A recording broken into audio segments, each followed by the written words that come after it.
Hello everyone, I'm Captain Logan, and welcome once again to the Ruthless but Disciplined Comic Vault.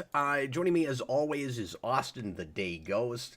Tonight is once again a Vault and a ReQuest simultaneously. Somebody requested a comic, so I like to play in with the comic show, music, and title. And Austin, how the heck are you, man? I'm pretty good, pretty good. This one was requested on Patreon by the Amalgam Nation, and we're not quite completely out of Amalgam things, but I guess he decided to take us in a different direction this time. He's occasionally requested things that were not Amalgam related, but every time his name comes up, I'm like, okay, it's going to be a DC Marvel crossover thing. And then this time it's not, but it is comics. Mm-hmm. Not even a different kind of crossover. Yeah, true. Not a crossover in any way. But still, you know, big fan service, maybe didn't expect you'd see it happen sort of thing. That's true. So, something. And a thing that does crossover with a lot of things. This just doesn't happen to be a crossover. Mm-hmm. Exactly. It wasn't even printed by Marvel. No, that's true. But in the world of video games, when you think of crossovers, Street Fighter might be one of the first things that comes to your mind. Like, it crosses with lots of things. Mm-hmm. Yeah, exactly. Like Marvel and Tekken and other things, I'm sure. And Marvel and X-Men and Tekken. And Capcom. And other Capcom things. And Power Rangers for some reason. I didn't even know about that. Oh. Yeah, so I will probably exhaust my entirety of knowledge about Street Fighter in this stream, because I am not a big Street Fighter guy, but I know some weird random things. Yeah, Austin, for whatever reason, they got the license to use some Street Fighter characters in the Legacy Wars phone game, which shockingly is still going. We've had that since 2017. It's got a ridiculous character roster now. It's still, I guess, going strong. I quit playing it because I got too addicted to it, and also I'm not very good at it. But for whatever reason, they put Ryu and Chun-Li in that, and then they got Ranger outfits. They got morphs, and I think we've even had figures of that by this point. And then they put them in the console fighting game also. And so you've got morphed Ryu and Chun-Li in Battle for the Grid. Weird. And I don't love that, because I'm like, we're just crossing because it's martial arts, and it's a fighting game, and I just don't feel like Street Fighter and Power Rangers have enough to do with each other. Like, I would be totally cool with a comic crossover if you wanted to do that, but like, you're gonna cross Power Rangers with anything in a video game, the first thing you go to is Street Fighter. I don't know, I just think that's weird. So I feel like Street Fighter is like of the fighters is probably the one that makes the most sense. Yeah, maybe so. I wasn't thinking about it like that with the phone game because it's not a console fighter. Mm-hmm. It makes, I guess, a little bit more sense with Battle for the Grid just because that's such a Capcom type fighter, even though it's not Capcom. Mm-hmm. But anyway, I just thought it was odd when that happened, and that's the only thing we've crossed. Like, if they put 3 or 4 other things in it eventually, it wouldn't feel so odd. But it's like, well, you did that, but not Ninja Turtles? I'm just like, where are some of the more obvious Power Ranger cross things?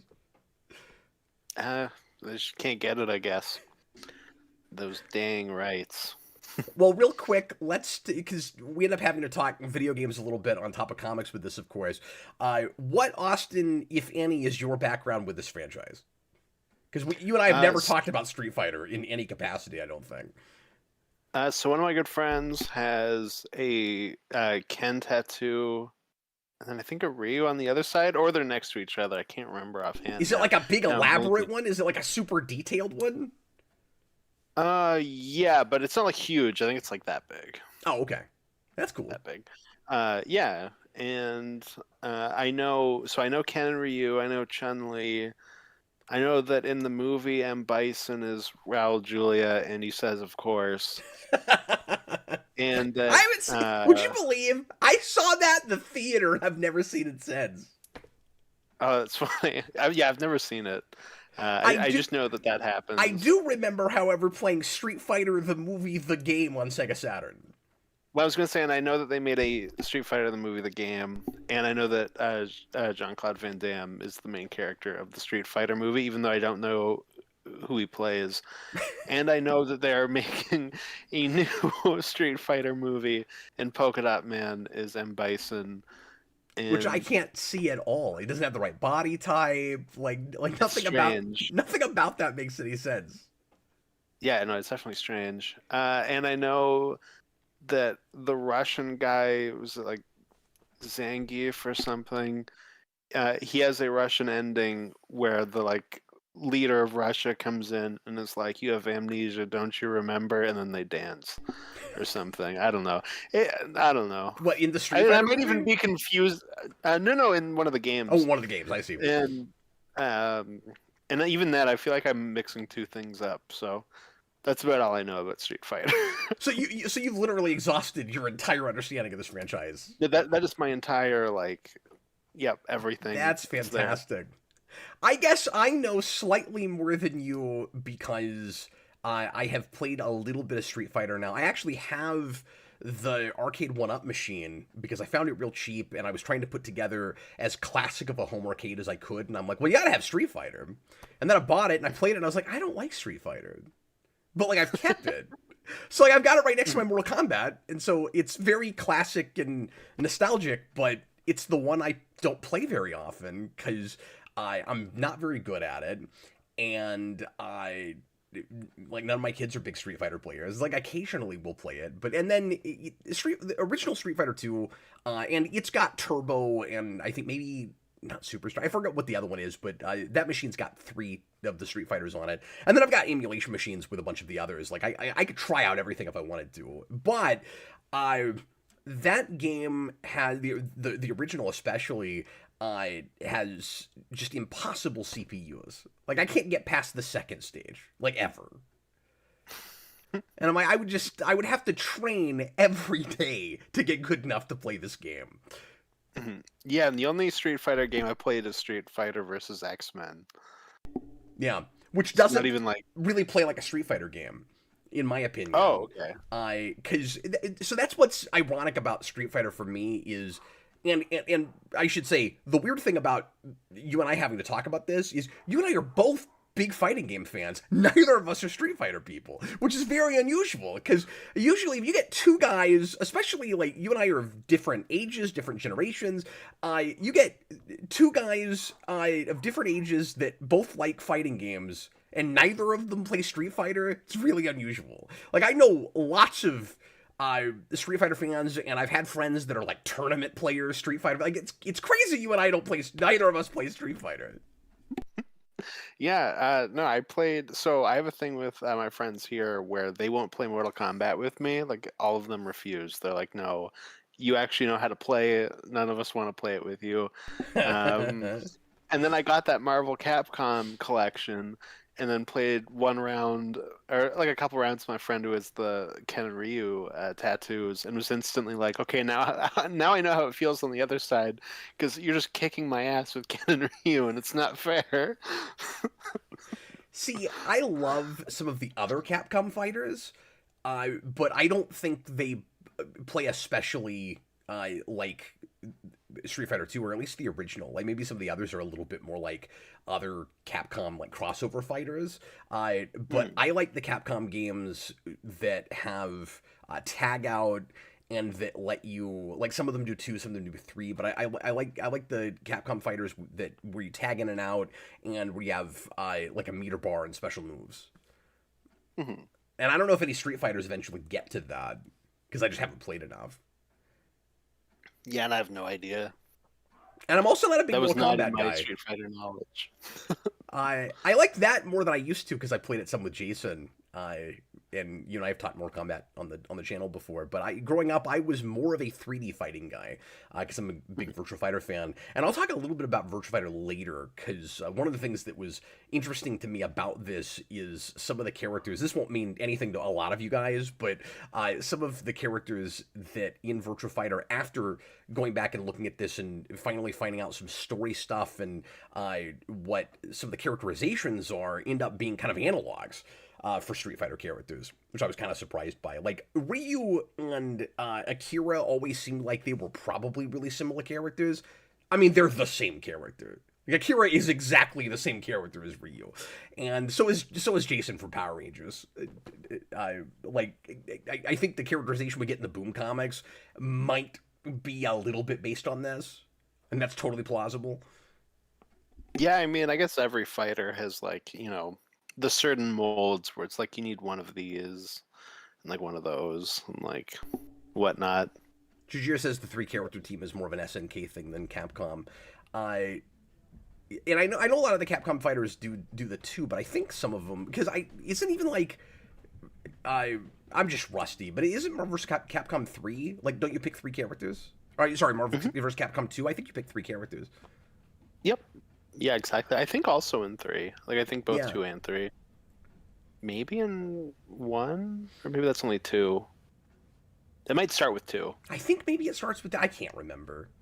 Mm-hmm. I know like Marvel superheroes is just two. I'm pretty sure. Now I'm second guessing all of this, but Yeah, exactly. But anyway, yeah. it all kind Well, of I know runs that together. 2 is definitely you pick 3 people. Yeah, and then the new Power Ranger or the newer Power Ranger fighter does three, like those, which is why I always thought of it like a Capcom game.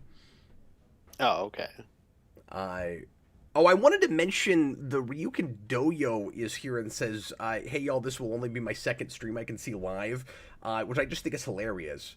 The only second stream he's been able to make it to is a Street Fighter thing when he's got that handle that you. I just think that's hilarious. It's like he made time for it. He's like, "Oh no, they're talking about Street Fighter. I have to be there." He had to Hadouken his way here. Exactly. Well, we've talked background enough. Let's go ahead and get into the comics. This comes out in 2003. This is an Image imprint. I didn't realize Image published these, or I had forgotten. By the way, I couldn't find it right off because it's not with my regular collection. I don't know where it is right now, but I actually own one issue of this that Jason bought at a flea market years ago, and I think it might be issue 1. It might even be the 0 issue. I'm not sure. They didn't print a lot of those, but there were a couple things in the interior that sparked a memory that I thought I had seen before. So we might even have the 0 issue. I'm not sure. But anyway, that's neither here nor there. So this ran only 14 issues. We're doing just the first 6, and I wasn't sure if Amalgam Nation was wanting us to do the whole hardcover volume 1 or the paperback volume 1 because Austin, this is collected very strangely. Mm-hmm. No, super strangely.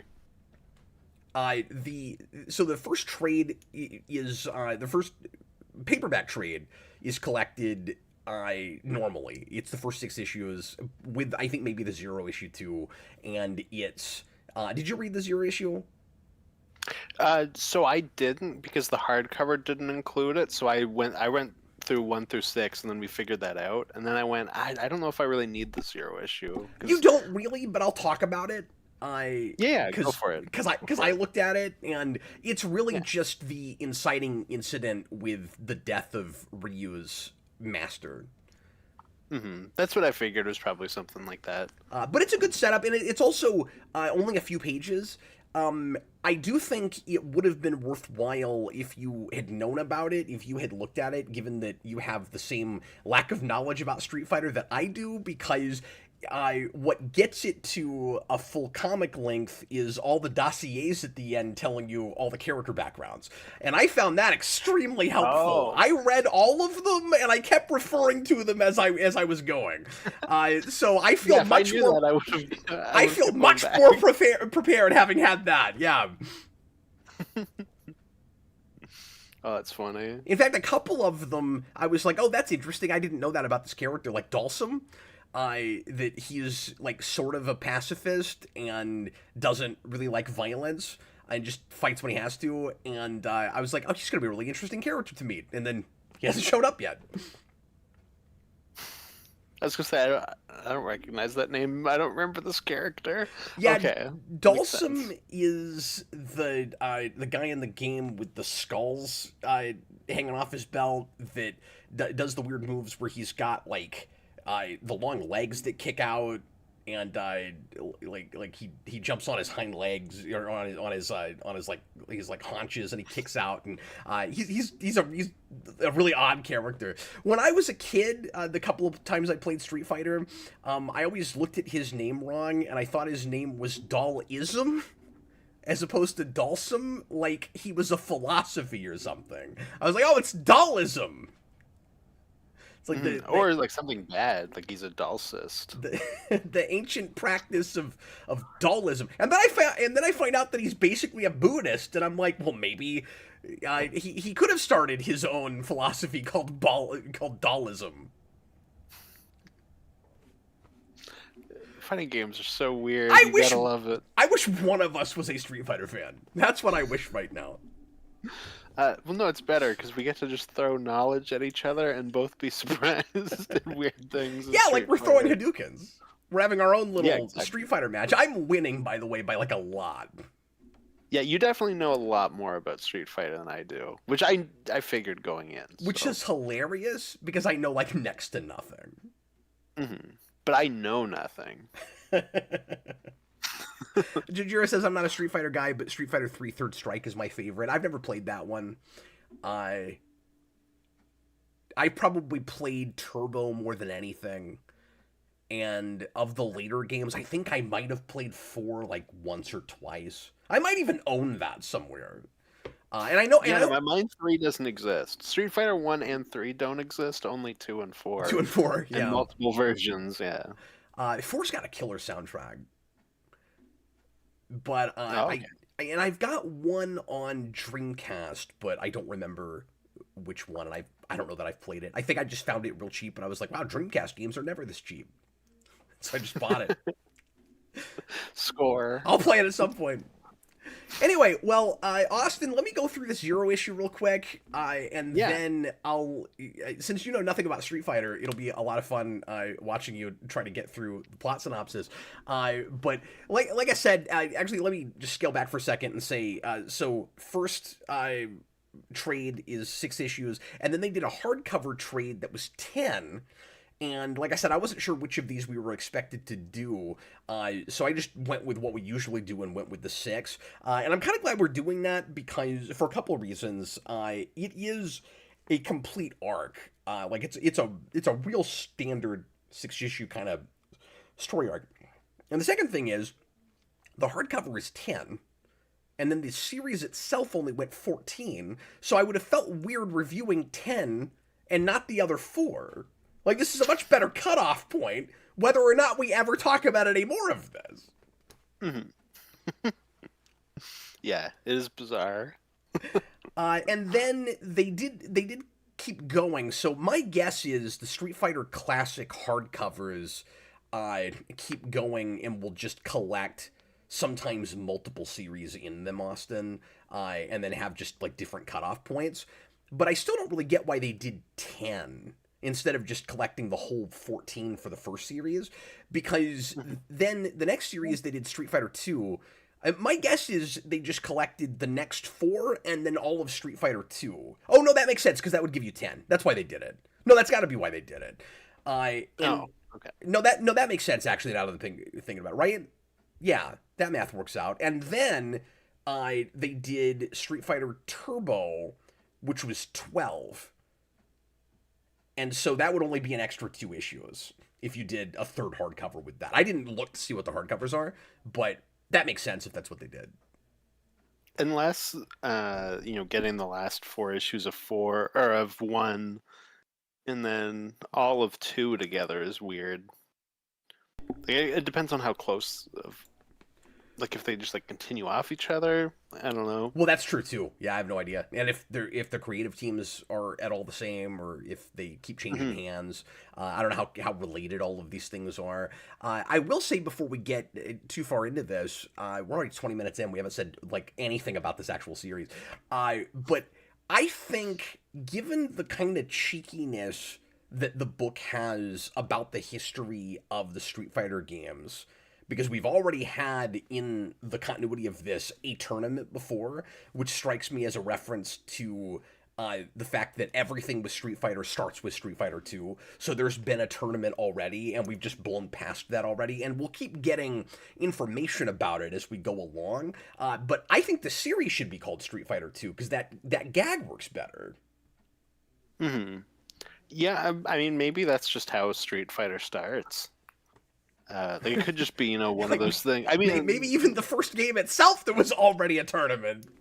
I yeah, don't it's think the like, original Street Fighter had any story to speak of, though.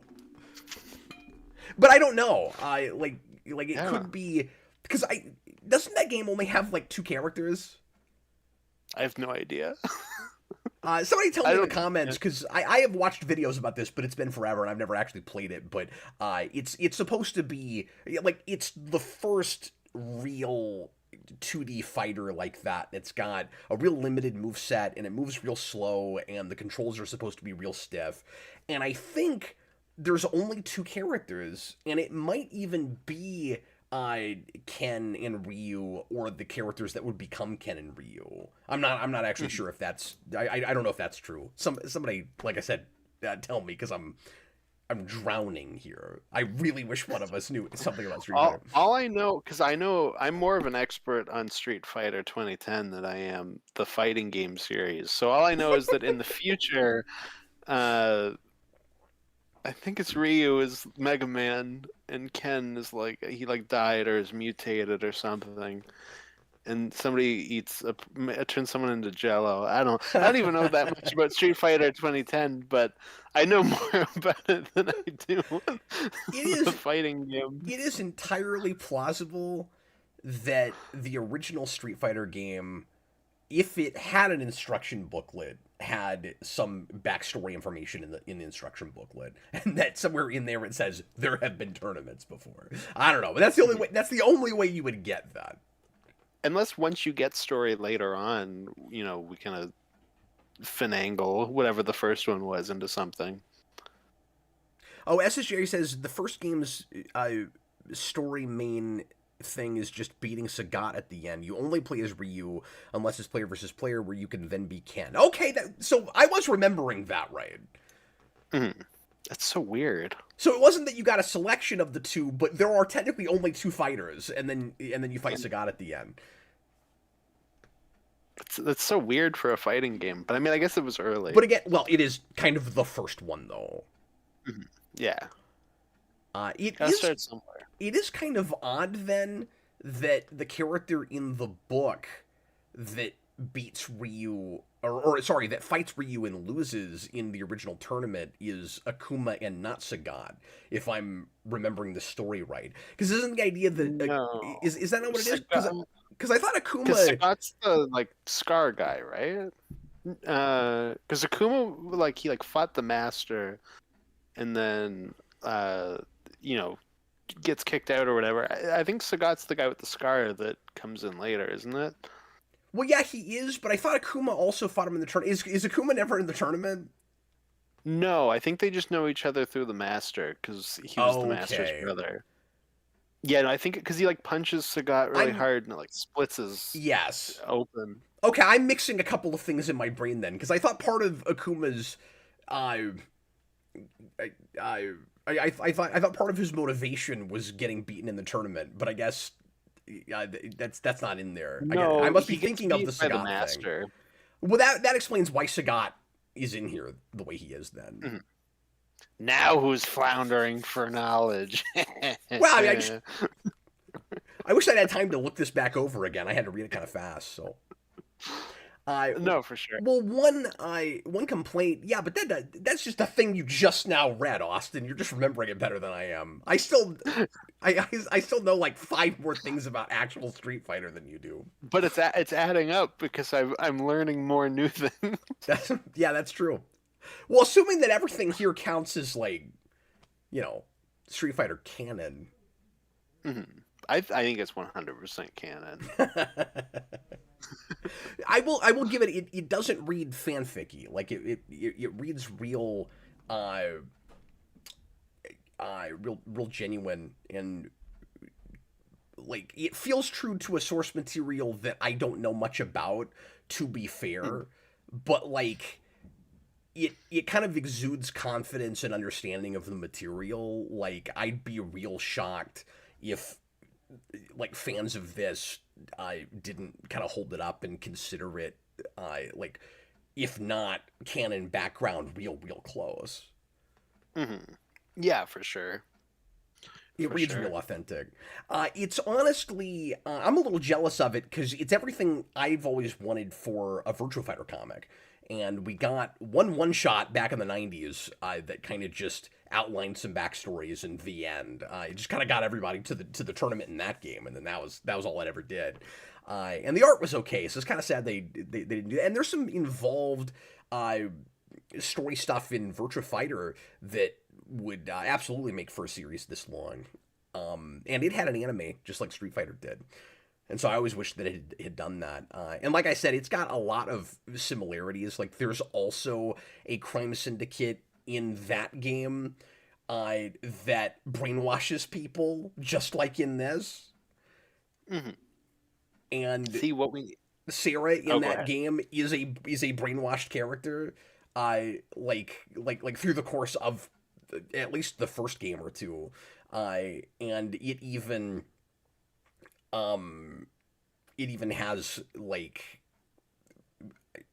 in Dural a character that gets not just brainwashed but like totally altered and used by not like an M Bison type, just like a no name evil uh, uh I don't know, criminal enterprise. Like, I that's the one difference between Virtua Fighter and all the rest of this stuff is, there's not really a big bad guy. Like, all the rest Oh, of these that's have weird. like an M Bison or something, and Yeah, you have to have that. that That's game like doesn't the really whole have point of that. having a fighting game. Yeah, it's weird because Doral even is still kind of a pawn. Like, she's not the mastermind of anything, Mm-hmm. but she's Kaji's mother, and so this has kind of that in common, where somebody's parent gets either killed or ruined and turned into something else. This is just Oh, a okay. weird number of parallels. What we need though is a cool Tekken comic that is just about the kangaroo with boxing gloves. There have been Tekken comics. I don't know anything about them. Mhm. But I specifically only want it about the kangaroo and none of the other characters. I have no idea if I'm right about this, but but I would assume the Tekken comics would probably have as much like overt sexuality like TNA as this has. Yeah, I would imagine so. Well, especially, this is very much of that time too. Well, this is what 2003, so it's like that kind of like 90s or early 2000s, like women who can simultaneously show you their cleavage and ass at the same time. How is this even possible? Yeah, and I know a lot of female superheroes kind of have this too, but it's that why are you even bothering with a costume thing? Because your costume leaves nothing to the imagination. And even if you're completely clothed from top to bottom, still you look like you're not wearing anything. Well, I think this is one of the funniest examples I've seen of that. Because which character is that? I think is it Killer Bee or something? The character's name is. Yeah, who turns out Um, to be Cammy. oh, okay. Because she's got like the Wonder Woman like kind of thong thing, but they have it so it's like thinner than that is. So there's like skin on the sides of it. It's like, yeah, like what are you hiding at that point? Let me read these couple super chats and then we'll actually get into this comic half an hour in. Not that this is super complex or anything, but I, Mhm. I actually was going to see a minute ago. Let me throw this out real quick. And we just got another super chat. Thank you Yeah. guys Hmm. for the support tonight. We'll read those in a second. But one complaint I do want to lob at this, and I will blame the fact that I couldn't remember if Akuma was at the tournament or not on this. It does introduce far too many characters in its first 6 issues. I A lot of characters. And Which especially you if might you're want in a fighting game comic, though. Like, I don't know that I'm. Yeah. See, Like, I'm back and forth on it. I'm complaining about that as a reader not super familiar with this material. I mhm. but I think even if I knew all these characters, I might call foul on it because the world feels very small because of it. We do have at least 3 or 4 characters that get kind of cameos that are just introduced in a panel or a couple pages, and you kind of think that they're going to be more integrated in this story than they are, and then we're kind of just putting a pin in them. And when they show up at the next tournament, inevitably, it's going to be maybe a little bit convenient that they showed up where they showed up. Maybe it I had does that with to me Zangief. I feel. had that with I forget who else. There were 2 or 3 characters that were like that. Yeah, because a lot of it just kind of felt like fighting game story to me, where it's like the characters kind of go from place to place, and when they go to each place, it's like, oh, here's this opponent you got to fight. So like I feel like it was authentic in that way. I definitely agree with what you're saying Well, though. yeah, but I wouldn't have it at all if we weren't building up to a tournament. But it just seems kind of convenient that some of the characters that you know will be in the tournament just happen to pop in. And Yeah, like E and like Honda I've was like also that. played. For sure. I think it's just I've played enough fighting games that aren't about tournaments, and it's like this is just Yeah. kind of how they play. So it's like I No, don't I know. It get didn't really that. jump out. But this didn't read so much like I set up plot, like cookie cutter plot, so that you can make a fighting game happen, so much as it felt like the prologue to uh, the next tournament where, like, the bigger story you actually came to see probably is. Like, Uh, this felt like all the back matter for the game.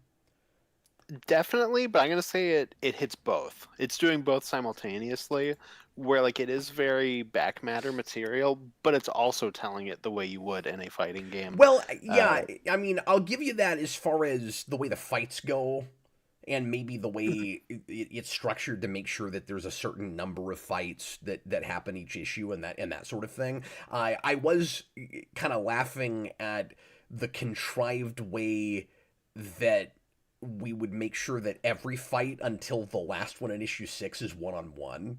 That kept making me laugh. Where you would literally have a sidekick or like a partner character that would stand by so that 2 characters could fight. That was really funny. no, dude, it's like playing Injustice or Mortal Kombat or something, where it's like whenever there's 2 characters, you will always have that thing where one of them gets knocked out for a minute, and then uh, we have to awkwardly have a moment where they flip around a lot of the times because like you're the player character, so you have to be on this side of the screen, Yeah, and it's like it felt very much like that to me. So for that, I thought it was just very authentic. But as somebody who doesn't know Street Fighter, it is a lot.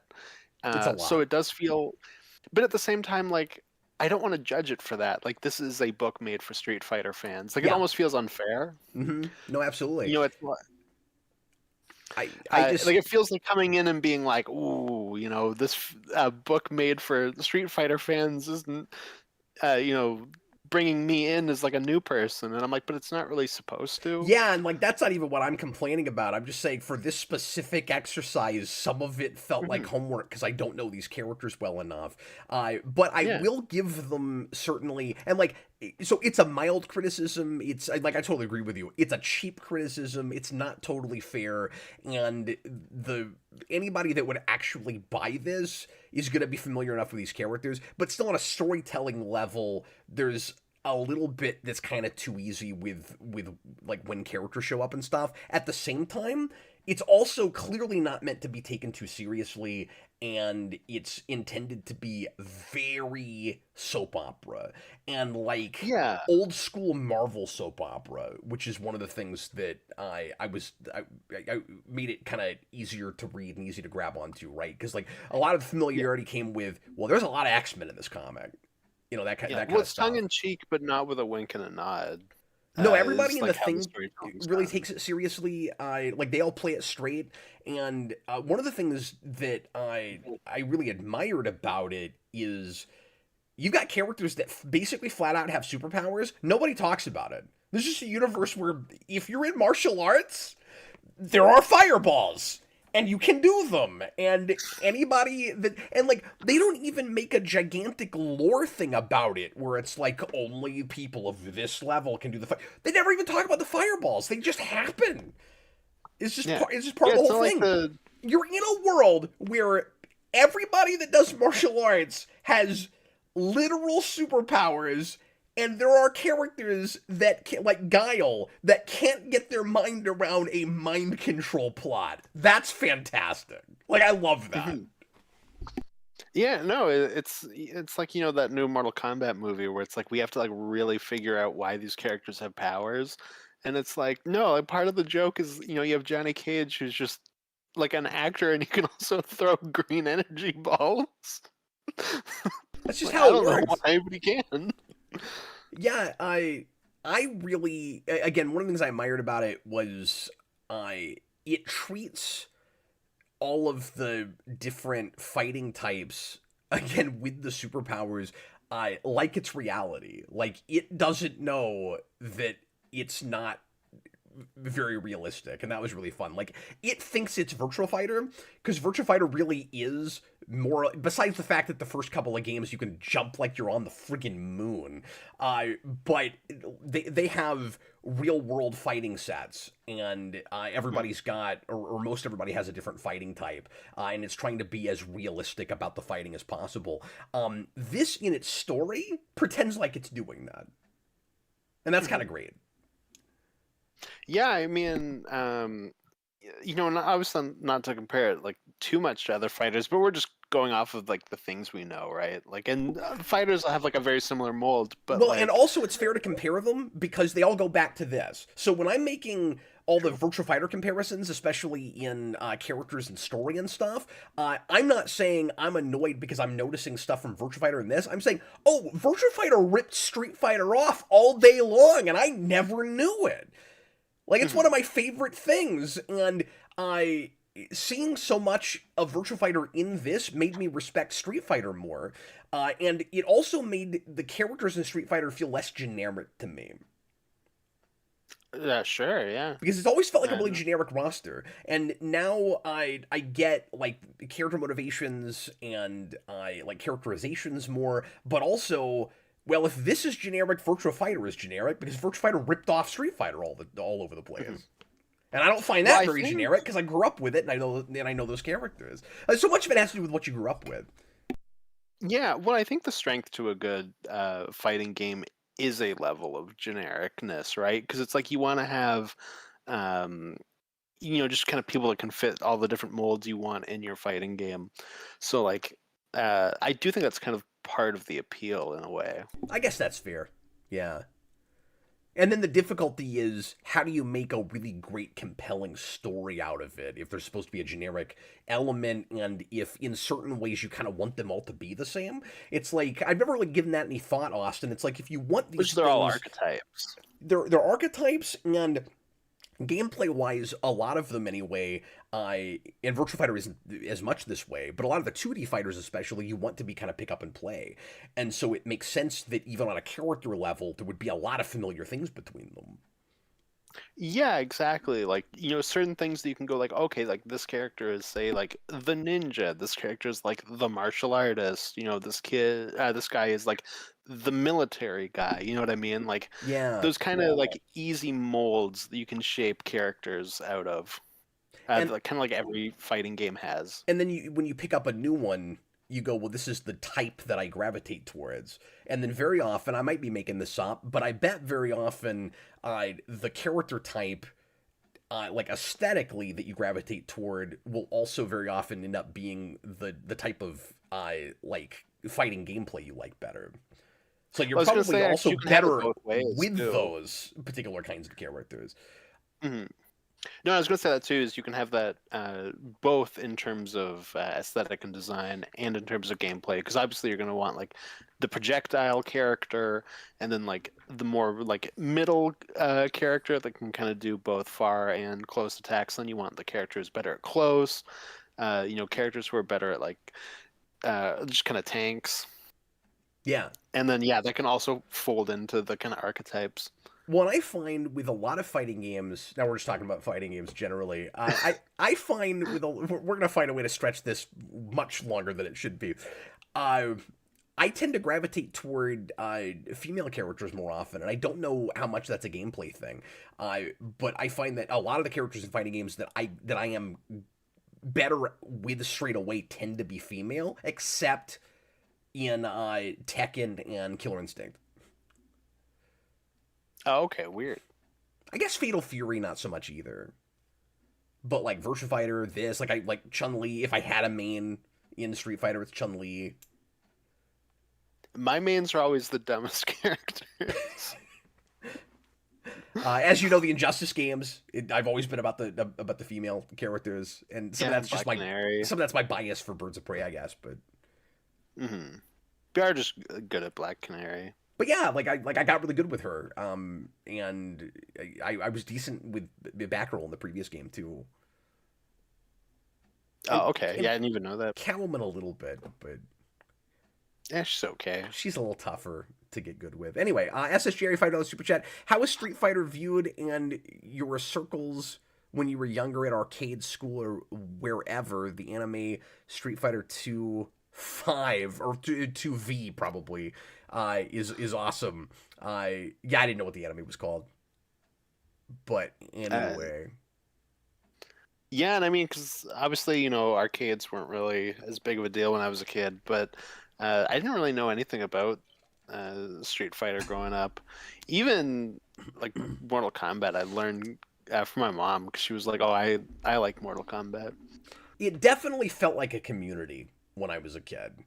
Like when you go to arcades, in the early mid '90s, there were often kind of lines around those machines, and I had friends that were just in that whole scene that would go to arcades a lot and got really good at it, spent a lot of quarters on those machines, and that was never my thing. And I wasn't in actual arcades a ton. I've talked about this before, but I played arcade machines more at casinos on trips with my dad. Oh, okay. Yeah, and I think I just grew up in the wrong time for that specifically, where it's like you did grow up in the wrong time. Where it's like when kids got together, they played like Guitar Hero and stuff when I was a kid. Like I think I talked about this when we did the commentary for the movie, but the only real fighting game thing I ever did with like other kids when I was younger was the Pirates of the Caribbean 3 movie game had a fighting game mode. That and Revenge of the Sith, they both did, and there was like a period where like every kid's birthday party had both of those games. Oh, weird. That's kind of all I had. It's always weird when you tell me like I played Guitar Hero as a kid. I'm like, I bought Guitar Hero with like wedding money. Yeah, like immediately after my honeymoon, my wife and I got back. We bought it. Well, no, actually, to be fair, we were playing Guitar Hero through part of college, but I guess we bought Rock Band with some wedding money. Oh, okay. I was gonna say, does it make it worse if I say that it was Guitar Hero 2 after 3 came out and I couldn't get the newest one? But Rock Band's after that. So Rock Band is after that. Jajiro $5 super chat. Street Fighter timeline is confusing because it goes like Alpha 1, 2, 3. Then Street Fighter 1 to 4. Oh, I didn't know Street Fighter 1 in the timeline takes place after the Alpha games. I didn't know anything about those. Okay. And then 2, then 4, then 5, then 3? And he says then finally Street Fighter 6. Well, and then 2010. I don't know what... Yeah, well, yes. That would obviously have to be past all of that. Well done. I don't know what surprises me more. The fact that some of those games come before others, and I didn't realize it. Or the fact that Jajira could keep that straight enough to write it in a super chat. Yeah, I mean, he's a fan. It's amazing. Well, thanks. And I mean, in terms of some video game timelines, it's not like the most confusing. No. But it's definitely not one of the least confusing ones. No, it's probably not as confusing as like Kingdom Hearts. Yeah. Or Zelda. Mhm. Ryukin Doyo, $5 super chat. Thanks a lot for the super chat, man. Capcom was king when they made these games. That is true. Final Fight, Rival Schools, and Darkstalkers. Yay for Darkstalkers. Have you ever played that? That game I is haven't heard of so any of much those fun. except for Final Fight. Okay, you would, I think, really enjoy Darkstalkers, because it's a bunch of monsters. It's like Dracula's and stuff like that. Oh, yay! And That sounds like my thing. I've only played it a couple of times, but I really love the art style in those games because it's like real heavy black lines around all the characters, and it just has a really neat kind of comic booky style. Um, Yeah, that's neat. I'm pretty sure I'm talking about the right game there. I've only Yeah. played it a couple of times, Well, and 'cause I I've always wanted a good like horror fighting game, so that sounds like it's up my that alley. is one of them, and they made multiples. And I was also going to mention that Street Fighter and Darkstalkers, I believe, got a crossover. He Oh, even okay. mentions that. He says, and then Udon is the imprint, the Image imprint that publishes this. I just keep saying Image because it's on the cover, and we all know what Image is, but I couldn't remember the name of the imprint. But it's Udon. Mhm. And he says they went in and brought them all into one universe. So I didn't realize Final Fight and Rival Schools was part of that. Rival Schools I've never heard of. I do know what Final Fight is, of course, and like I said, I played some Darkstalkers. Yeah, I'm gonna have to look that up. It really bothers me that I'm the closest person to an expert we have here tonight on this. It really bugs. But Austin made up for it by remembering the story that we read. So, well done there. Okay, so the Zero issue. Oh, sorry, there's one more super chat, I think. Let me read that real quick. Ryukin Doyo, again, $2 super chat. Yeah, these characters are certainly not generic. I always felt like they were just playing the game, but I needed some of this back matter. And to be fair, like, again, growing up with Virtua Fighter, I had the manuals, and all of the character backgrounds and motivations and stuff were in those. And Virtua Fighter would even break it down and tell you like characters' favorite foods and hobbies and like stuff like that. This Zero issue actually reminds me quite a bit of the Virtua Fighter one shot because I think it also had dossiers like that for its characters. And like I said, that's the bulk of, not even the bulk, but that's the last few pages of the Zero issue. It's only like, I don't know, 10 or 12 pages. And it's just Ryu training in the forest, uh, giving us some internal monologue about his kind of life philosophy and the way he's been brought up and trained by his master. And he talks about the kind of Luke Skywalker, and this is very, very Star Wars. He talks about the kind of Luke Skywalker trying to stay on the light side, but being like tempted by the dark side, worried that his power will corrupt him at some point, and then the whole rest of the story ends up kind of being about that, or at least we wrap back around to that by the last issue, where we kind of see I just said his name earlier. The big bad guy that he fights at the end. Takuma. Thank you, Akuma. As kind of the dark character he's afraid of becoming, and the guy that, of course, in sort of a Darth Vader kind of way, says like "given to the dark." He almost has the "given to your hate" kind of speech, where he's like, "You're never gonna be as powerful as you could. You're never gonna be at your highest level, live up to your potential, if you hold back and if you don't give in to your wants and your desires, and live life like you have nothing to lose, that kind of thing." And so he fights his like literal dark side in the Zero issue, which is fun. Again, like Luke Skywalker in the cage in the cave, basically. We have kind of that throwdown, so that even the Zero issue can have one big fight in it, Austin. And he's wearing, and his dark version has scary red eyes and is wearing a black gi, with I think still a black belt, and that struck me as right out the gate it's a fighting game, and so the second player is playing as the same person you're playing as, and so you have to fight yourself. And I like that they got that out of the way already, instead of having some Yeah. kind of like big silly clone plot to do it or something. But like I thought that was a nice way to kind of literalize his internal struggle, but also make it a fighting game mechanic thing.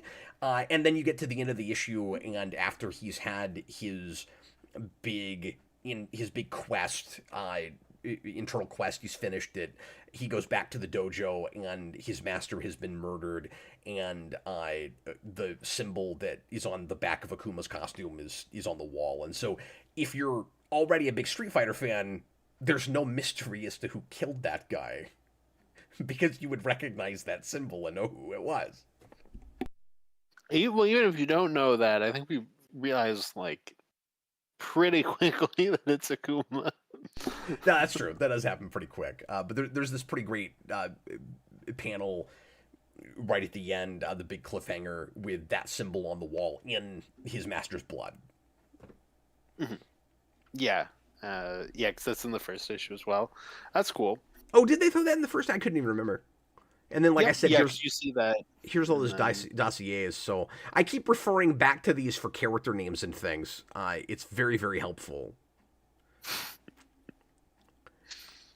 But it did, like I said, make me a little sad not to see Dalsum in the first 6 issues, and not to get anything with Blanca yet.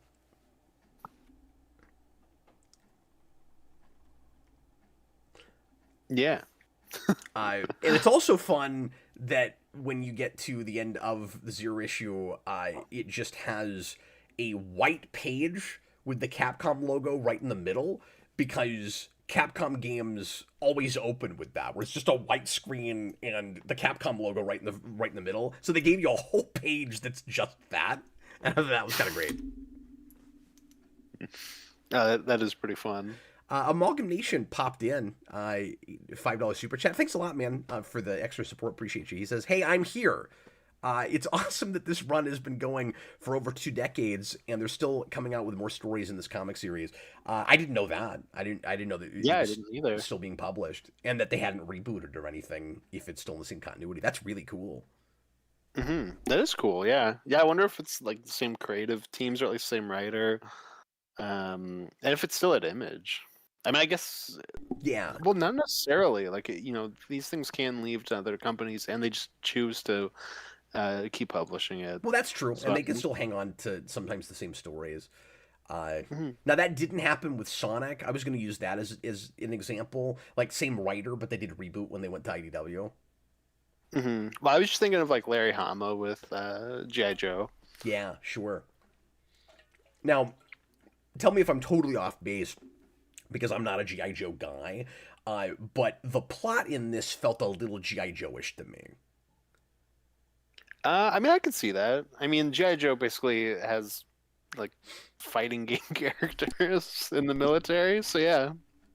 Well, the military stuff and just the crime drama of it, Specifically big the killing evil the crime. master thing is like the Snake Eyes story with Storm Shadow. Okay. Well, I figured just like the big crime syndicate and the mind control plot. I'd be really shocked if G.I. Joe never did a mind control plot like that. That's the first Skybound story. There you go. Is Cobra Commander's got a mind control bomb that he's going to use to make everyone love him. Oh, you told me about that. Yeah, that's great. It's awesome. And then, but just to broaden it out, it's also just every Saturday morning cartoon show with a little bit more, like adult soap opera. DNA. Well, yes. And eye candy, absolutely, yeah. That too. Not that there wasn't any of that in Saturday morning cartoons, but this is allowed to be much, much more explicit than that. And like subject matter gets a little bit more adult, but when you get it down to the brass tacks of the plot, it is very Saturday morning cartoon, and M. Bison is particularly that kind of a villain. Like, he's just your one-dimensional, cackling, I'm evil and have, like, kind of villain, and I have my own giant organization that does my bidding, and if I send people out to do my dirty work, and they always fail, but I always expect them to succeed. Like, he's that villain. Well, my favorite thing about M. Bison is that yeah, he does that and they always fail, but then he shows up and he's like, "Ha! No, I'm gonna destroy you because I'm cool." And then he also like falls and dies, and like he's not dead, and like Yeah, of they kind of course. say but it's really funny. That is, however, not the funniest thing that happens in this. That's in issue 6, and we'll get there.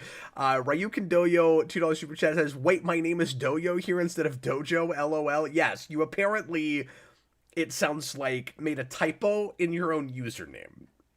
I'm Well, sorry every to say. time Cap says it, I keep looking down where I'm like, surely it's Dojo. It No, it says is Doyo. Doyo. I'm saying what it Doyo, yeah. says. Now that I know what it's supposed to be, it makes a lot more sense. I'm sorry. It's a hip happening. It's a hip happening dojo. It's a doyo. It's a yo. It's a dojo, yo. Yeah, exactly. Austin, break the story down for us. Oh God. Okay, so as Cap said, Good luck. Ryu's master is dead, and Akuma killed him, and he's like, "I will get my revenge." So he goes to his buddy Ken, who is dating Elisa, and they're gonna go on an adventure to get Akuma's ass. But meanwhile, M. Bison wants Ryu, so they're looking for him. And then meanwhile, Because he wants to mind control him, like he's mind yeah, controlling. yeah, because he's got like a whole group of people that are all mind A controlled. bunch of other people. One of them is also a main Street Fighter character. Mm-hmm. Yeah, and he's got Killer B, who Cap said is Cammy, and he's got Wolverine with a mask, and he's got another guy that I'll get to in a little bit. But then meanwhile, there is Gael or Gil. Guile. Oh my god, you're gonna drive me crazy. Gael. Gael. He wants revenge because his friend Charlie Nash went missing while looking for M. Bison. And then meanwhile, Chun-Li is also looking for M. Bison. But A lot she of has to meet integrated with Charlie subplots. Nash first. Yeah, but she has to meet with Charlie Nash first, so she ends up meeting with Gael. And the two of them decide to team up because it's like, you're looking for Charlie Nash. Charlie Nash is my partner. I want revenge. So I guess we'll work together. And she's trying to find her father. I don't know if you mentioned that part. No, I hadn't yet. No. So yeah, she's trying to find her father, who Charlie Nash saw get killed. And then they meet Charlie Nash, who's now a Terminator. And then they give him his... He's called Shadow. Shadow. The ultimate life form. Exactly. It turns out he's not so ultimate because they give him his dog tags and he's like, "Oh, that's right, my name's Charlie Nash. I'm no longer mind controlled." And then it turns out, so Wolverine attacks Ken and Elisa, and she gets hurt, and it turns out she's pregnant. And there's so many characters I can't remember the guy you keep calling Wolverine. It's not coming to me, and he's not in the list of dossiers. But that's a Street Fighter character. Yeah, the guy with the glasses. I just can't think of it. I can't think of what his name is, but he's actually in this quite a bit. Yeah, somebody will tell us. It's just I can't think of it right now. And Ryu. We haven't even brought up Vega yet. There's so many characters. Oh yeah, which one's? Or Vega are you calling again? him Wolverine? No, Vega's Wolverine. Okay, yeah, Vega's Wolverine. Yeah, you got you gotta use real names. That's gonna drive me insane. There's so many characters. I genuinely didn't know their name. I'm like, they have Wolverine claws. Oh, you're I good. don't know what his name is. No, his name's Vega. He's the guy that's vain and obsessed with beauty. Okay. He's kind of a cool bad guy. Yeah. So he and Ken. And every time he sees a chick he wants to get with, he's like, "You're hot, but not as hot as me." Well, and he's like, "Hey, baby, what's up?" So they accidentally injure Eliza, who is pregnant, and meanwhile, back to the first meanwhile. But they pretend. By the way, meanwhile. You're keeping this so much straighter than I would have. Like, well done. But they treat the pregnancy thing like a gigantic reveal at the end. Like we don't all know what that is. Like the moment Well, I thought it she's in was the going to be a hospital. reveal in that moment. Yeah. Yeah, the moment she's in the hospital, and then she doesn't tell Ken until like the third to last page of the sixth issue. Well, it's because she and Ken have no screen time between No, that. I know, but like for the audience, that's supposed to be a surprise, and it's Mhm. hilarious because it's like no, Yeah. we all know. Like What's even better Ken because is she the tells last, Ken, and is we the also absolute don't get it there. last to know. Wait, say again. They do the same thing with Ken, though. Where she's like, "By the way, Ken, I have to tell you something," and then we cut away. Oh, that's true. And then Ken goes to see Ryu, and he's like, "Hey, buddy, I can't go on your quest. I am Oh, you're right. The pregnant." reveal is on the last page, and like we all knew it 4 issues ago. Yeah, no, exactly.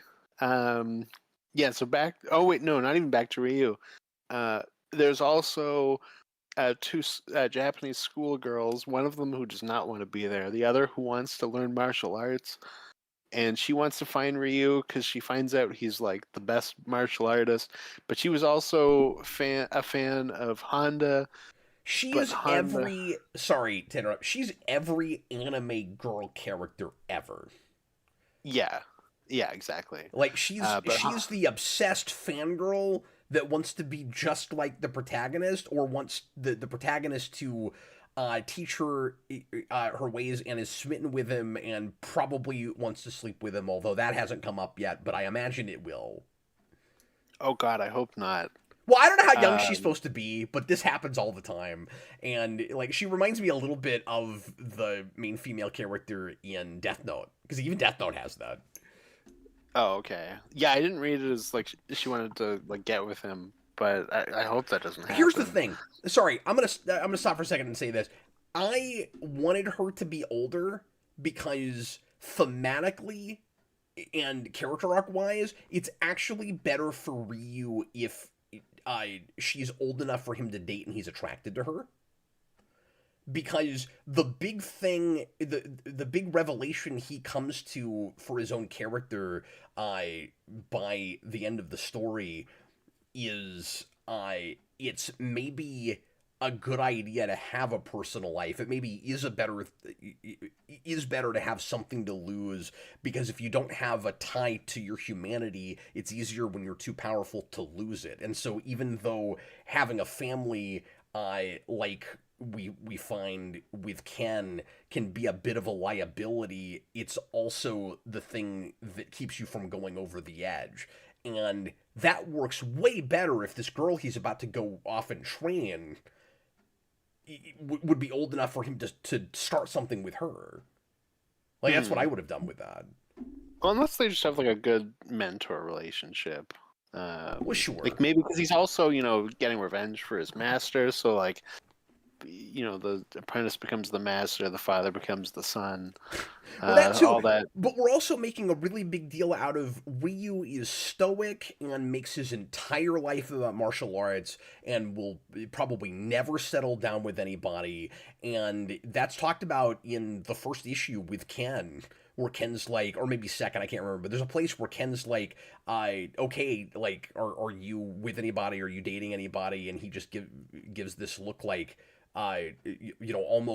almost bashful, like, well, no, of course not. I train all the time. This is all I do. Uh, Mhm. and so it would have bookended really nicely if we had some kind of hint of a later romance. Unless you just do it like, he can't bring himself to have that, so he has to, have that sense of passing something down in a different form. Yeah, sure. You do it that way. That's true. Because maybe Uh, the idea is supposed to be that that will always be the big difference between Ryu and Ken, and he's able to, like you said, hold on to his humanity in some other way where he doesn't have to settle down. mhm. No, that's a good point.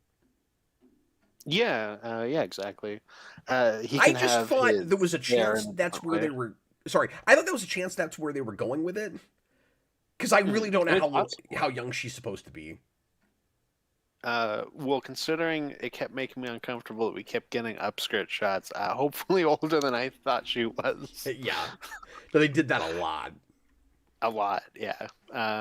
But anyways, I mean, they did that kind of stuff a lot at this point in comics. But anyways, so she wants to find Ryu, who's hiding out, and after the Eliza thing where she gets injured, Ken goes and tells Ryu that they're after him, that like M. Bison in them, and that's when Sagat comes and he's like, "Hey, by the way, I know we fought before, but I will fight you again in the Street Fighter tournament, but they're gonna come after you, so you gotta leave."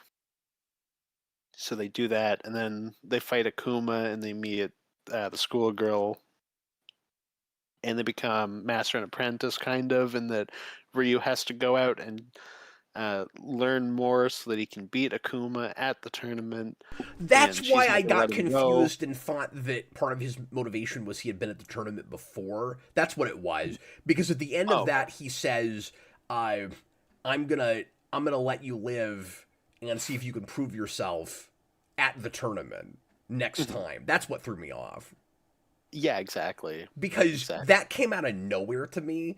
Because he makes this big deal out of your master proved how weak he was by not killing me when he had the chance, and Mhm. now he's dead, and I had every right to take him out, and he would have had every right to take me out when he had a chance. And mercy is for the weak, and that whole thing that we've seen a million times. And then he shows Ryu mercy, but kind of spins it like it isn't that. Mhm. Yeah. And that struck me as your kind of standard cartoon thing. That was even kind of Power Rangers, where it's like your villain has the hero right where he wants him, and then well, but the story has to keep going, and we're gonna stretch out the drama. So you got to wait for the real showdown with them later on. Yeah, exactly. So I mean, I can kind of Uh, see an excuse for it, and again, this isn't taking itself too seriously, so in this context, like I guess I'm all right with it. But I did have that moment, Austin, where I was like, that's not what he would do. He would just kill him. Like I didn't buy it for a second. mhm. But maybe the idea is he sees a flash of, because at first he's real disappointed with Ryu, and then he pushes Ryu real hard where he does his big signature move finally. Like that's a big kind of crowd pleasing, Street Fighter fan moment where he does the Hadouken, right? And then he's like, "Oh, finally, you're showing your potential. Like you're getting ruthless." And then he uh, still is kind of altruistic and has humanity, and he's like, oh, I guess I couldn't push you far enough. So maybe the idea is he thinks he can mold him into his perfect rival. Well, Annie starts to use Dark Dukin, I think it's Oh called, the like yeah, evil energy. So he's like, haha, I knew you weren't all good, Ryu. no, you're right. That's what it is. It's that he like taps into some kind of dark. Uh, I think it's like Dark Dukin, I think is what it's called. well, I was just gonna say like some kind of like dark martial arts energy, because I was gonna say magic, but I guess like everybody that does martial arts has this energy that they can pull out. Even some loser guy that is like, hey, if you can beat me in a martial arts fight, you don't have to pay for me to train you. But Yeah, it's like, but if they beat you, why Ryukin would they Dojo train? managed to get his name changed. Congratulations. Oh, $2 super chat. He congratulations. says it is because he wants Ryu to be consumed by evil. Okay, because I had that Yeah. minute where I was like, why didn't he just kill him? No, yeah, it's because he started to use his Dark Duke, and but then also because I just realized I forgot to mention with Chun Li and Gale, they meet Charlie Nash again, and M Bison is like, "Hey, I'm gonna kill you because it'll be funny," and then that's when Charlie Nash sacrifices himself, and he's like, "I will also sacrifice you, M Bison," and then they both fall off a cliff and get crushed by a big rock, and it was hilarious. And I think that is all of the story in these 6 issues, give or take. It didn't feel like I. On one hand, so much of this was familiar enough; it didn't feel like a super complicated story. But then you start breaking down all the subplots, and it sounds more complex than it reads. Mhm. Like I Well, felt it's like 'cause there it's were. not complex in like a in a way that a lot of stories are complex. It's just there's just like a lot's happening, I felt like there were a and lot of characters to keep track of, but yeah, when you boil it all down, there's really just two converging subplots, right? Like you've got a guy who murdered the mentor, and the hero wants revenge for that or wants justice for that, and then you have uh, uh evil uh organization mind controlling people. Like that's really the two plots you have. but even that can also just boil down to evil corporate guy uh, killed somebody's mentor slash friend, and now they want revenge. Well, Just yeah, a lot of that's revenge happening. that's true thematically, but those are still two unrelated because I don't think Akuma is working for Bison. No, he's not. But what I'm saying is that like both subplots, they're both after revenge on somebody else for doing like the same kind of No, thing. that's right. Yeah, thematically it's the same thing, but I'm just saying Mhm. plot wise, there's like two sets of bad guys doing things, and it sounds Mhm. like a lot more than that is happening, but it's really just that. Mhm. I in fact, I expected that to converge more than it did. I thought maybe Akuma would turn out to have something to do with Bison, and then didn't. Mhm. Yeah. No, as of right now, I don't think so.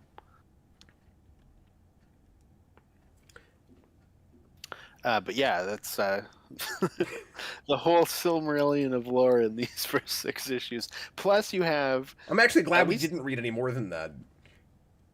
plus the first 4 also have flashback stories Yeah, quite a bit of and flashback, both in backup features and sometimes inside of an issue. yeah, exactly. But yeah, I was talking about the backup features, and they also have little comedic backup features through all of the issues. Yeah, and I didn't really look at those super closely, but they were there. That was how I learned apparently that Russian guy was not liked when he came out. And I was like, he is one of 3 things I know about this fighting game, and he wasn't even liked. Oh, interesting. So I don't know. That's hilarious. Um, yeah, like we mentioned earlier, there's some like really explicit uh, poses happening, particularly in the backup feature at the end of I think it's issue 5. It's 4 pages, and this guy thinks he's drawn porn. It's like he just put the the costumes over pornography. I It's like he's drawing material for Greg Landatrace. That's awesome. Exactly. Like I don't even know if I can. I'm gonna show it. I don't even know if I'm allowed to show it. We might get taken Oh down. my god! Look at this art. It's nuts. I'm not gonna show it for very long. Couldn't believe that. Well, because I looked at that the first page of that and I was like, wow, he's just going to town with this. And then I turned the next page and I was like, he's going to do it on every page. Mhm. No, of course. And already, like every time you have a female character, we have to have it at the most like sexually flattering angle, like every single time. Yeah, the like ass boob angle where they're twisted around. Yeah, yeah, or kind of down from underneath to do like you said the kind of this kind of shots or just to get real chesty, that kind of stuff. Yeah, Well, I don't exactly. know how else to put it because they'll just make a really big deal out of extenuating a certain feature. Mm. No, of course. Just the term chesty made me laugh. I was trying to figure out what I could say that wouldn't garner that reaction, and I guess it was impossible.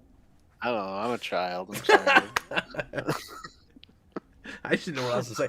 The funniest moment in this entire book is when, and Jujira, thanks for reminding me of the character name. The girl who likes Ryu is Sakura, which happens to also be the name of a really great Japanese steakhouse, by the way. She is probably in a game. Somebody tell me, because I wasn't familiar with that character. I had never heard of her. I'd imagine so. It Her felt friend might like probably listen.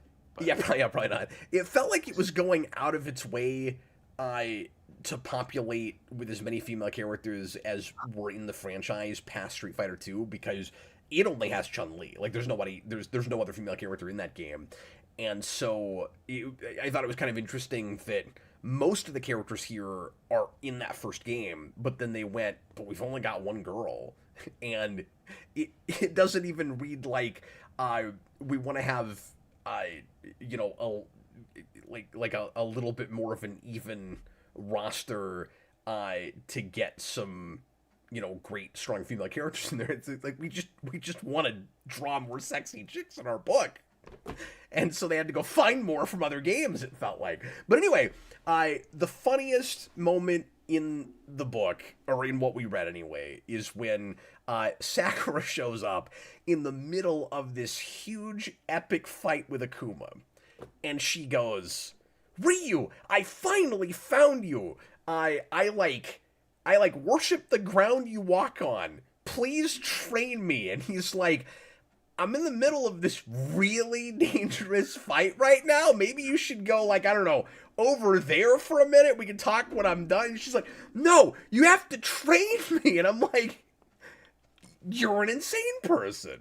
No, it's even better because then she's like, whether you want to or not, I will take care of this guy. And then she runs up to Akuma and he just backhands him.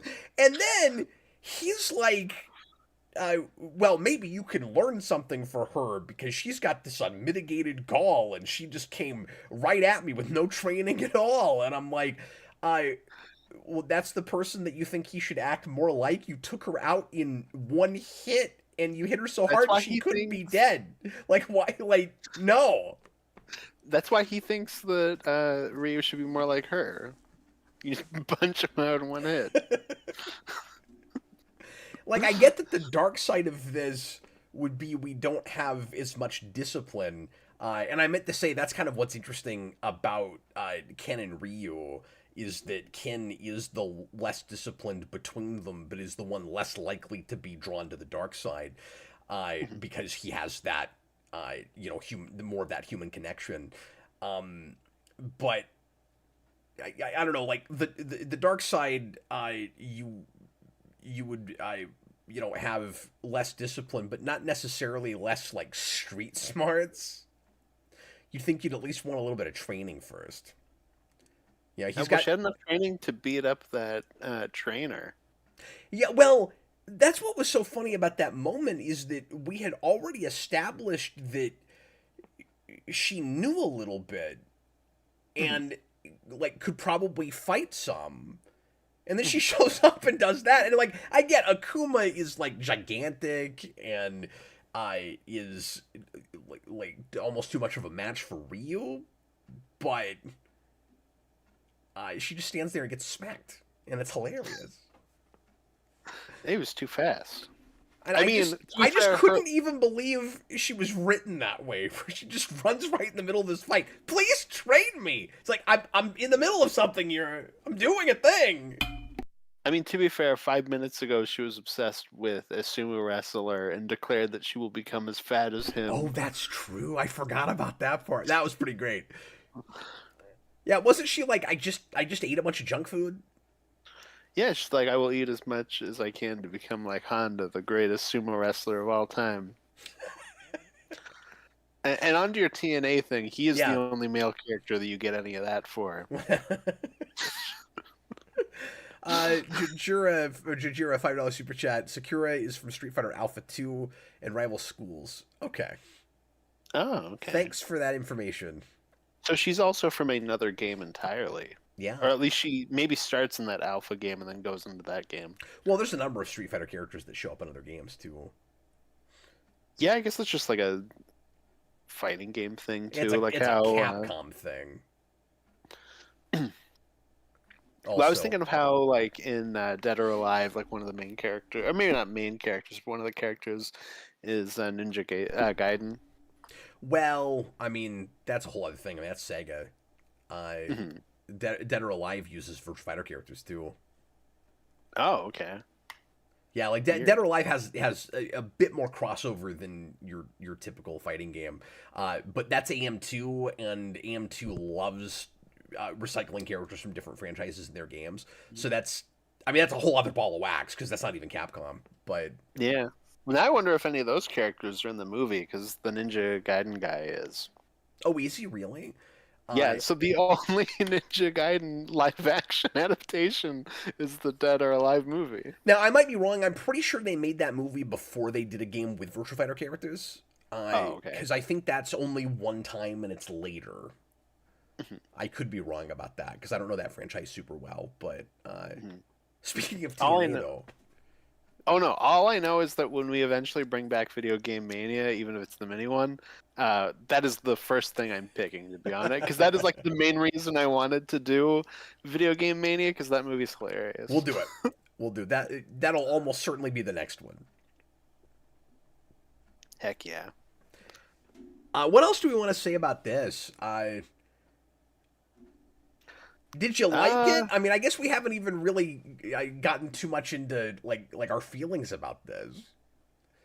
I mean, I feel like I summed up kind of my feeling on it, which is just that I feel like this is very much for Street Fighter fans, and I'm just not in the know. But like, I didn't have a bad time reading it. Like, I just kind of read like fine. It was just more so I read it knowing, oh, I would probably really like this if I was a Street Fighter fan. Like that feels like who it's more so aimed at. But yeah, I thought it was pretty good. And if you're a big fan, you'll probably love it. Yeah, and like the fans have always talked really highly of this, and folks in our uh, audience that are big Street Fighter people seem to really like this. So Hmm. it definitely read that way to me. Like I said, real authentic. It sounds like you're having the same thing with this that you did with Space Ghost. Whereas, like, if only I knew more about this property. Yeah, yeah, I guess probably yeah. Where it's like, yeah, I'm sure this is cool. I think I had a little bit more appreciation for this just because I've got like a smidge more experience with the Street Fighter franchise and have always wished these characters would kind of pop and come alive more for me, and this gave me that. Hmm. Oh, for sure. And so I don't see myself ever becoming a big Street Fighter fan, partly because I don't love the way those games play versus some other games. I mean, some other fighting games. Um, but if I had read, like, if this existed when I was a kid, and the stars had aligned and I played Street Fighter before I played some other things, I could have seen myself being a big fan of this back then. Hmm. Yeah, for sure. I mean, I think that's what helps me get through it too, is because for something like when we did Space Ghost, like that was a bit more of a chore for me. But here, there's just so much like ridiculous stuff in it that even though like I don't always know who everyone is or whatnot, it's just got like a very light, like let's just keep going. Uh, let's just get to the big fighting game kind of action moments. Yeah, that's Here's true. like the really silly stuff, like M. Bison flying off a cliff. Like there was just enough to kind of keep me entertained too. Yeah, and it is a quick read. Oh, super quick. Yeah, yeah. I think I read the first 4 issues in like 20 minutes.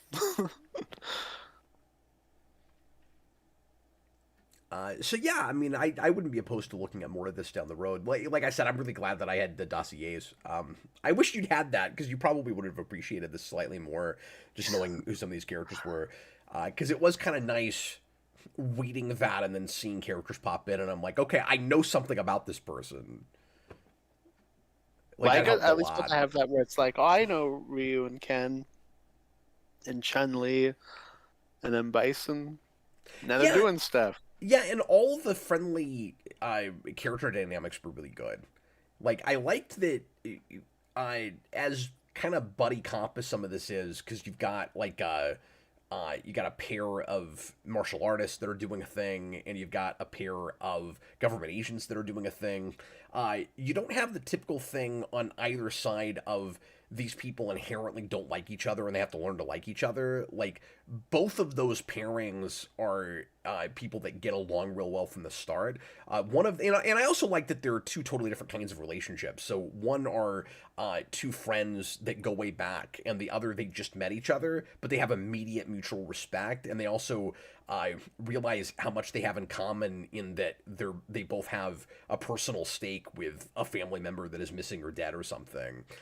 And I also like that doesn't like immediately degenerate is probably not the right word, but I like that that doesn't immediately have to become a romance, but you could see it maybe being a romance at some point.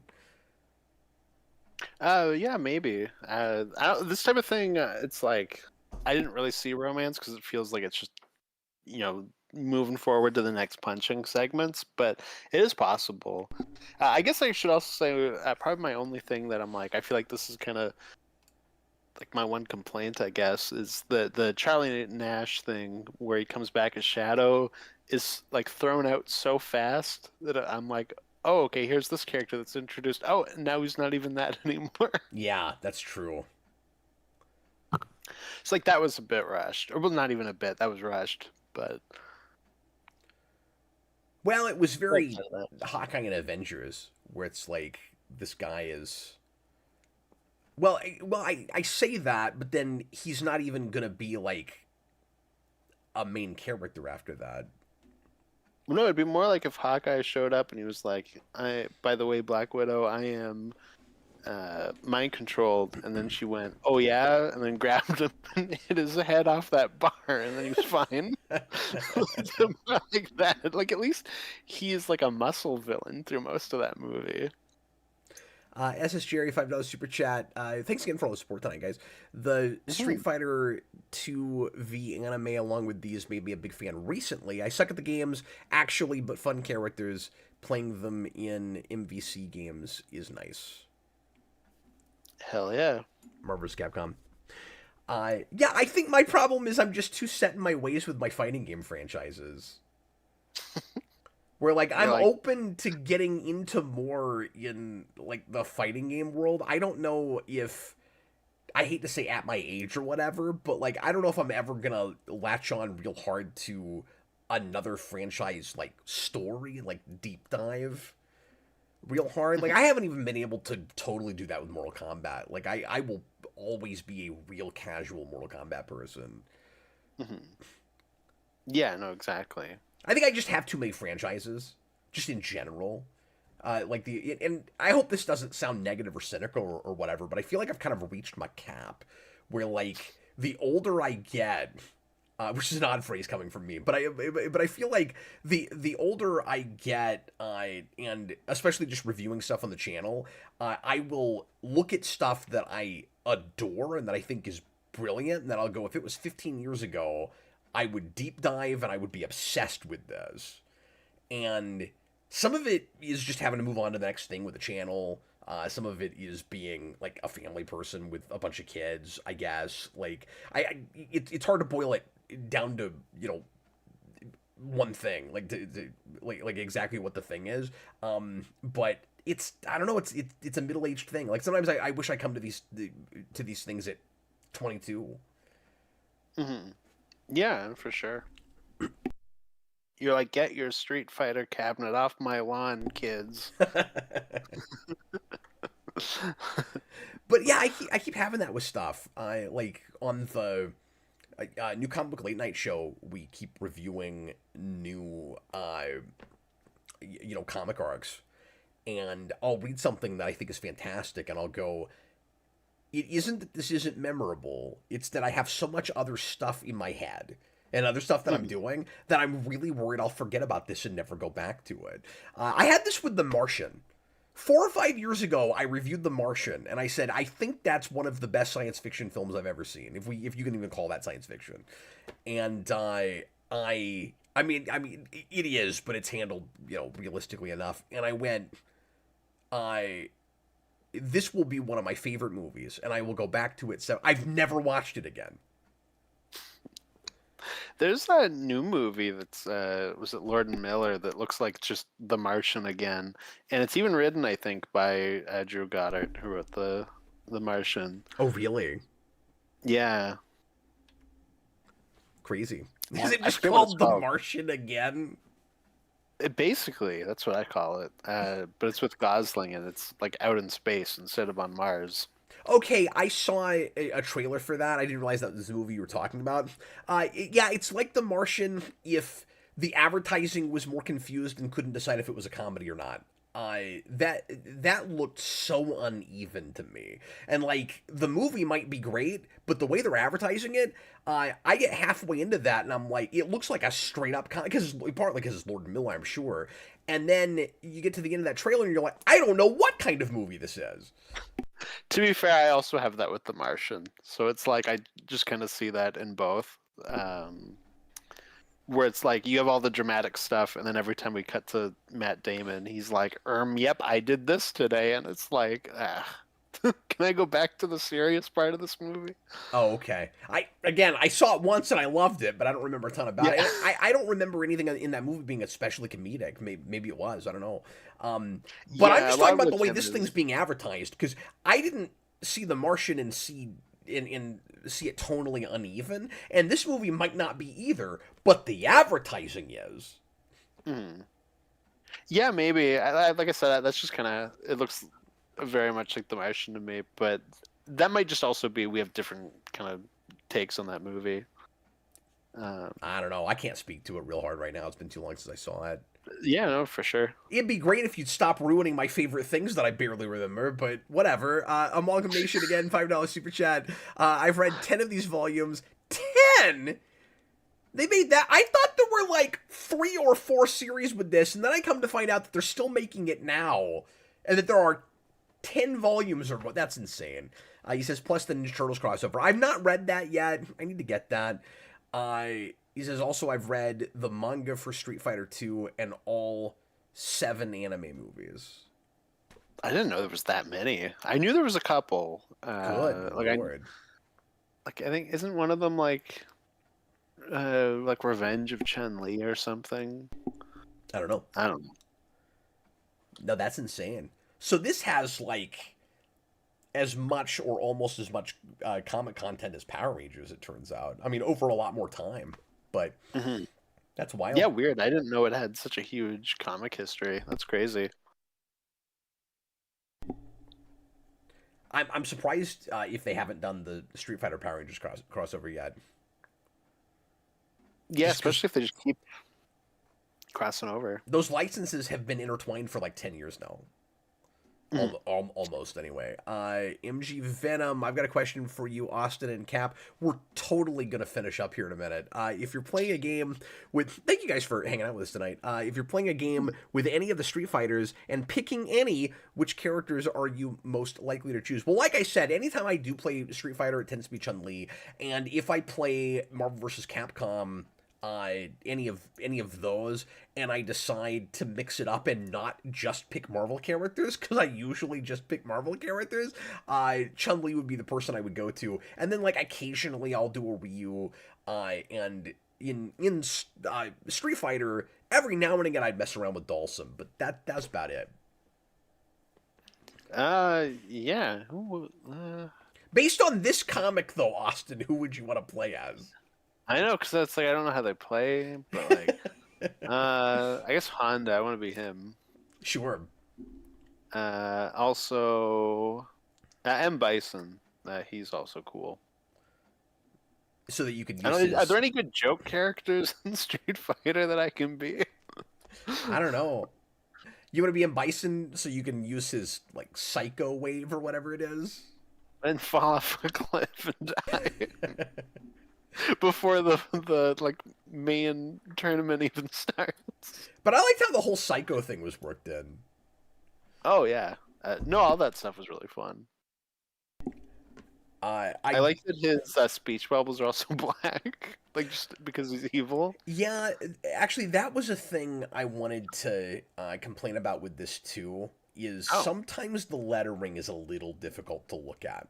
I I don't know if it's an issue with like coloring with the letters on top of the boxes. But it was two things. Sometimes on colored circles and boxes it was difficult to read, and also the cursive font that's used for internal monologue is an awful font. Hmm. Oh, interesting. I didn't really have that, and I'm bad for cursive, but it didn't really jump out at me. The Y's don't even look like Y's. Like, I don't know what I thought they were, but it took me a minute to figure out what that Yeah. letter even was supposed to be. So I will complain about that. I mean, yeah, go Not for the it. most professional looking lettering I've seen, but I mean, just anytime we can review a comic and talk about its lettering. It's special. yeah. Well, I'm just trying to see if I can make the audience fall asleep by the end of the review. No, they're riveted. They're like, we love Street Fighter. Yeah, hell yeah, I want to hear about the lettering. Break it down. I just love it when like I'm like I like this book. I enjoy this a little bit more than Austin. Austin's like, yeah, I'd probably really like this if I knew anything about Street Fighter. And I'm like, I have like two complaints, and Austin's like, yeah, those are both dumb. Those are both dumb complaints. And I have one complaint. So I technically like it more than you. 'Cause both of your complaints are dumb. Mine's legit. No, no, they're not. Yes. It's also, to be fair, possible that I was looking at worse scans than what you had, because you said you were able to look at the digital for the hardcover, and I couldn't find that. So I just saw these in the singles. So it's possible that whatever I was looking at it on didn't look as good as what you had. I had that. Well, I was while also reading looking at it in singles. It was just I knew what was in the hardcover. Like I Oh, so you looked around. just skipped 0. Mhm. I Yeah, gotcha. because I was like, oh, it's not in the hardcover. Okay, that makes sense. Well, anything, No, anything, I ate anything my else you wanna add? carrots. No, I think we've thoroughly covered it. It took us 45 minutes to even get to the book, so I just wanted to make sure that we're as thorough as we could be. Thanks a lot for watching, everybody. Hope you enjoyed it. Let me find out what in the world we're doing next time, because I forgot to pull that up. But while I'm doing that, let me just mention once again, as always, quick plug for Patreon. You can put in a request yourself at the $15 tier on Patreon, patreon.com/geekvolution. You only have to be subscribed for 1 month. We really appreciate anybody that sticks around longer than that, but just understand that it puts you in the queue, and we get to it in a few months with the backlog that we've got. We are knocking these down, so it's not as crazy of a backlog as it has been, but we're still looking at, I don't know, 12 or 14 right now. Let me look here. 1, 2, 3, 4, 5, 6, 7, 8, 9. 13 it looks like. So feel free to get them in. It'll still be a while, and also understand that the last couple weeks of this month we won't have requests because we're axing our entire slate so that we can do another mini mania. We're gonna do Spooky Mania. We're gonna do 10 episodes of blind commentaries on Halloween and related and horror movies. Austin's picking 5, I'm picking 5. We're gonna go back and forth. It's gonna be a lot of fun. We're really excited about it. We're gonna do no prep for that at all, I don't think. There's maybe one or two of Austin's movies that I'll watch ahead of time. I haven't decided yet, but by and large, the idea is we just come in and we watch movies together, and some of them will be things that we've seen, and some of them won't. I will definitely have seen fewer than Austin's. I think at least 3 of my movies he's seen, and I don't think I've seen anything you picked, Austin. No, that was part of how I picked them. But yeah, I guess we can announce our movies pretty soon. We also got to figure out what our schedule is, like what days are which and whatnot. Yeah, we haven't done that yet. But I just wanted to mention that anyway. Next week we're doing a 2017 film that Super Billy asked for that I've never heard of and have not looked into this. So I don't know what this is or anything about it. But it's called Brawl in Cell Block 99. So we're going back to prison once again, Austin. People love to take me to prison. That sounds vaguely familiar. I've never heard of that. And now I have "Take Me to Church," but "Take Me to Prison" stuck in my head. So Ah, thank we got to you. get you to the prison on time. Just go the F to prison. After prison.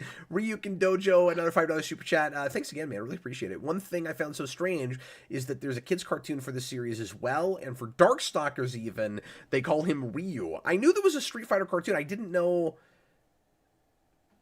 Well, I guess you just mean for the series Street Fighter. I thought for a second you meant it was based on this, but I think that predates this. Well, I think he means they call him Ryu. I Ryu, think. yes, yeah. I think Sorry, is what he meant. Yeah, I said that wrong, but that's yes, fair. there was debate for years and years about how it's pronounced, and the fandom, like people that actually play the games, all settled on Ryu. But I was gonna say because I've also heard people who are like, the like, actually it's Rue. You're all wrong. oh crazy. Dan Sten says it's an S. Craig Zayer film. He's controversial. Oh, good. A prison film that's controversial. No way, Jose. Yeah, it sounds vaguely familiar. I've never seen that, but I think I've heard of it. There are three things that people like to do with me on ReQuest. They like to either give me things that are their favorite things that they want to expose me to, whether they think I'll actually enjoy it or not. They want to make me deeply, deeply uncomfortable, or they want to pick stuff that's actually in my wheelhouse. And that last thing, like 10%. Mm. No, there's a lot of people that just want you to watch things that make you squeal. yeah, there's a lot of that. There's a lot. What can we pick that will keep Cap up all night or make him have nightmares? Exactly. With this was in that that category of what can we pick that will turn Cap into a fan of my favorite thing? And as I said No, this is earlier, definitely the nightmares that's one. very hard to do now. I'm gonna have nightmares about E Honda. You're gonna be like walking through your house, and you open a door, and Akuma's in your closet, and then you wake up in like a cold sweat, like Akuma, he's coming. Whereas Austin is gonna be like Akuma Matata. What a Oh wonderful no! phrase. Oh no! As has Jerry $2 super chat. How similar did you find this to Dragon Ball Z? I didn't think about that at all reading this. Like it never came They up. both Like do that. yeah, I mean like I get some obvious similarities with them, but it was kind of more just they went in the real clear manga anime sort of direction, which is just appropriate for this. That's kind of what I figured the art style would look like and what the attitude of it would be. And it felt real at home with that, so that didn't take me out. I didn't have any issue with it. I did wonder how this Sakura character shows up and Ryu's immediate response isn't, what is Sailor Moon doing here? I did have that thought. That reminds me. She's just wearing a Sailor Moon costume. This is a complete aside, but my sister was telling me that somebody that she worked with named their kid Sailor, and their last name was Loon or Luna, I forget. I guess Luna. And she was like, they literally named their child Sailor Moon. What are they doing? That's fantastic. Yeah. Ryukin Dojo, can I request Darkstalker stuff? Sure. The two OVAs are fun, and then there's the Udon comics too. I mean, again, I don't know anything about Darkstalkers, so you're likely to get a similar response that we gave you to this, which is, we sure wish we knew this material. Maybe we'd But if it's like a appreciate it more. horror thing, I might like it more, like jumping into it because it's more in my wheelhouse. Yeah, But and OVAs could be possible. different because those could, possibly. I was gonna say maybe introduce you to characters better, or just not necessarily rely that much on knowledge of the thing. You know what I mean? Like they could just watch like cartoon pilots or something. Possibly, That yeah. I sometimes mean, I can see, happens with yeah, OVAs. I can see them both kind of fit in the same mold. Anyways, Well, appreciate you guys. Thanks a bunch once again for watching. And somebody asked if we're coming back tomorrow night to finish up the MCU ranking list, and we are indeed planning on doing that. So if if uh, if you're still good for that, Austin, I think that was the plan. yep. So we'll see you again tomorrow night, 10 o'clock my time for that, Central Time. And in the meantime, I was Captain Logan. This was Austin the Day Ghost. Good night, everybody. Appreciate you guys. Bye, everybody.